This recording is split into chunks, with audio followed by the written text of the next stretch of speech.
So guys, the weather was getting a little creepy. I thought, oh no, it might get crazy. I know you guys aren't the biggest fans of Texas weather swings. Well, we have had problems with Texas weather, but I think it's going to be fine today, and we're all hardened up, ready to... Come on, Texas, give us what you got. Well, don't say it too soon. No. I think it's supposed to come at 8 o'clock, so we'll be safe by then. Yeah. So, tell me about how to... That's an in-joke for your viewers, by the way. They'll get it. They'll get it. They're smart. They've seen the round table. They know. I'm curious, traveling overseas and experiencing music outside of American music. Can you talk to us a bit about that and finding these sounds, these different ways of listening to music and how it's affected you and how it's affected you, John? Well, when you travel in the world and you see these unbelievable players on their own instruments, in their own environment, doing their own exotic thing, you have two thoughts. One thought is that I'll never be able to do that. Man, that guy started at the age of 2. America, you can call yourself a musician with 2 chords on a guitar.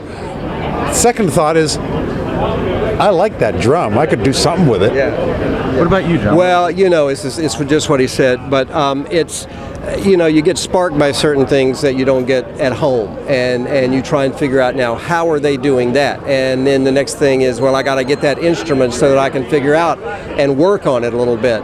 And then after a while, typically what we tried to do with D-Drum was we tried to learn what's the proper way to play this instrument, and give it a good run.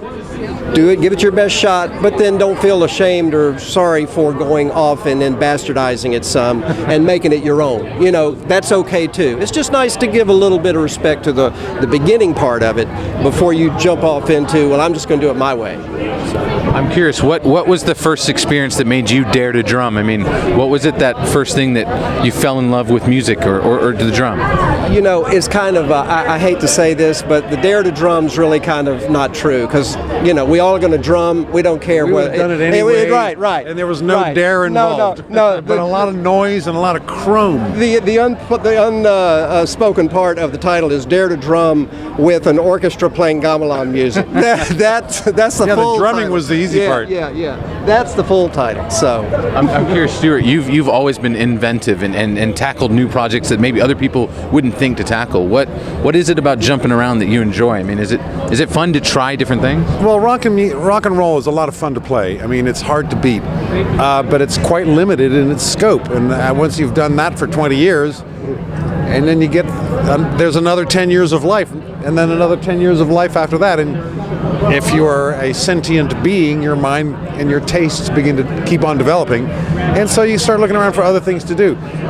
Just playing E, A, and D chords for the last 50 years and the next 50 years, I think would be more of a challenge than looking for new stuff. When I watched this film, I felt like it was educational to me. I didn't know all about the drum as much as you guys got into, and the fact that there was a story with it. But as a professor, that impact of having a way to teach kids something they may never have learned, how is that a fun part of this film? Well, I really enjoy when it does happen that students, whether they're kids or adults, get something out of it, and you see that reward. That's great. Having said that, I was trying to be careful about this film so that it didn't come off educational, because there is a story, there's a grit to it, there is all this stuff going on, but you can't help but learn something along the way. So we never stopped to teach. It was always move through it, tell the story, show the instruments, play the music, and along the way, if you learn something, that's great. But it was never the goal to be an educational vehicle, so to speak. Yeah. Stewart, do you mind if I ask what's coming up for you? What's in your mind right now? In my mind, I got a little too much. I got commissions from the Royal Conservatory in Toronto, from the Pittsburgh Symphony, from the Chicago Theater Opera, the Long Beach Opera, and oh yes, there's a little piece I got to rewrite for Iceland Symphony. So that's by day. Then at night, I swivel my chair, and I've got all this rock and roll. That's where I got my Marshall amp and my drum set and my rock and roll toys. So by day, I have to think about charts and real, serious grown-up music, but by night, I rock. I think that's the best way to end the red carpet. Thank you guys so much for coming.